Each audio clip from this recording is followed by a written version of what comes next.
ഈ സാഹിത്യോത്സവിനെ കുറിച്ച് നമ്മുടെ ചുറ്റുമുള്ള കച്ചവടക്കാര് അവര് കച്ചവടത്തിലാണ് കൂടുതൽ ശ്രദ്ധിക്കുന്നതെങ്കിലും അവരുടെ കാതുകള് ചുറ്റുമുള്ള വേദിയിലേക്കാണെന്നുള്ളത് യാതൊരു സംശയമില്ല. എന്തായാലും നമുക്ക് അവരോട് ചില കാര്യങ്ങൾ ചോദിച്ചറിയാം.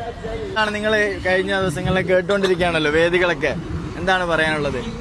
നല്ല കാര്യമാണ്.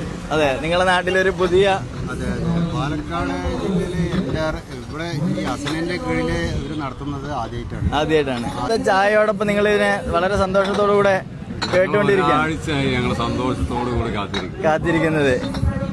കാരണം ഞങ്ങളുടെ മുന്നിൽ ഞങ്ങളുടെ നാട് ഞങ്ങളുടെ വീടും ഒക്കെ ഇതിന്റെ മുന്നിലാണ്, അസനിന്റെ മുന്നിലാണ്. അതെ, മാസങ്ങളായി ഞങ്ങളത് അറിഞ്ഞിട്ട് ഒരാഴ്ചയോളമായി ഞങ്ങൾ ആകാംക്ഷയോട് കാത്തിരിക്കും. വളരെ അച്ചടക്കത്തോടുള്ള ഒരു പരിപാടിയല്ലേ ഇവിടെ നടന്നുകൊണ്ടിരിക്കുന്നത്? തീർച്ചയായിട്ടും വാഹനങ്ങൾ പോകാൻ നല്ല ഒരു സൗകര്യം ഒരുക്കിയിട്ട് വളണ്ടിയർമാരുണ്ട്. പിന്നെ കുട്ടികൾ നല്ല അച്ചടക്കത്തോടുകൂടിയാണ് പെരുമാറുന്നതും എല്ലാ കാര്യം കൊണ്ടും. എന്തായാലും ഒരുപാട് സന്തോഷം, വീണ്ടും കാണാം. ഇതാ വളരെ രസമുള്ള, അതായത് നമ്മളൊക്കെ എന്താ പറയാ എപ്പോഴും കഴിക്കുന്ന